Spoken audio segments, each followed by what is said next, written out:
வணக்கம். நிகழ்ச்சி மூலமாக உங்களை சந்திப்பதில் பெருமகிழ்ச்சி அடைகிறேன். வாழ்க்கையில் வெற்றி பயனுக்கு பயணம் செய்து கொள்வீர்கள். இந்த பயணங்கள் நிச்சயமாக வெற்றி பெற என் அன்பின் வாழ்த்துக்கள். நீங்கள் நல்லா இருப்பீங்க.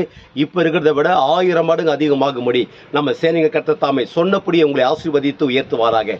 நல்லா கவனிச்சு பாருங்கள். செப்பனியா 3ஆம் அதிகாரம் 19ஆம் வசனம் சொல்வது, நீங்கள் வெட்கம் அனுபவித்த சகல தேசங்களிலும் உங்களை கீர்த்தி புகழ்ச்சியுமாக வைப்பேன் என்று ஆண்டு. ஆம், இந்த உலகத்தில் எத்தனை சூழ்நிலைகள், எத்தனை நெருக்கடிகள், பொருளாதாரத்திலும் சரி, சரித்தில் இருக்கிற விளைவிடத்திலும் சரி, பலதரப்பட்ட பிரச்சனைகள், மன அழுத்தங்கள், வேலை ஸ்தலங்களில், வியாபாரங்களில், எஜுகேஷன் டிபார்ட்மெண்ட்டில், குடும்பங்களில், வரவு செலவு கணக்குகளில், விசேஷமாக ஊழியங்களில், பலதரப்பட்ட நிகழ்வுகளில் பிரச்சனைகள் என்று போராட்டம் வரும்போது அந்த இடத்துல உங்களுக்கு ஒரு சில அவமானம் போல காட்சி அளித்துக்கலாம்.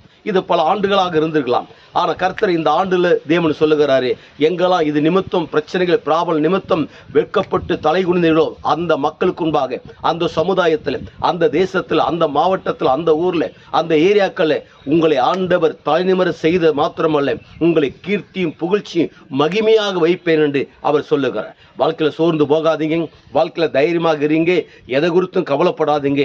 உங்களை படைத்த ஆண்டவர் உங்கள் பட்சத்தில் இருக்கிறார்.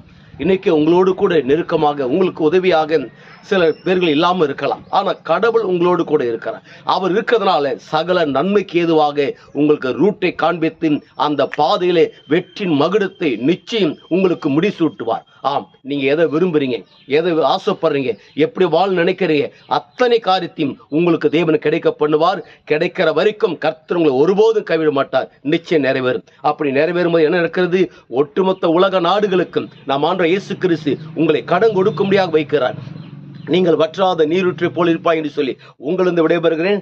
உங்க நண்பன் ரவி, பெரியபாளையம்.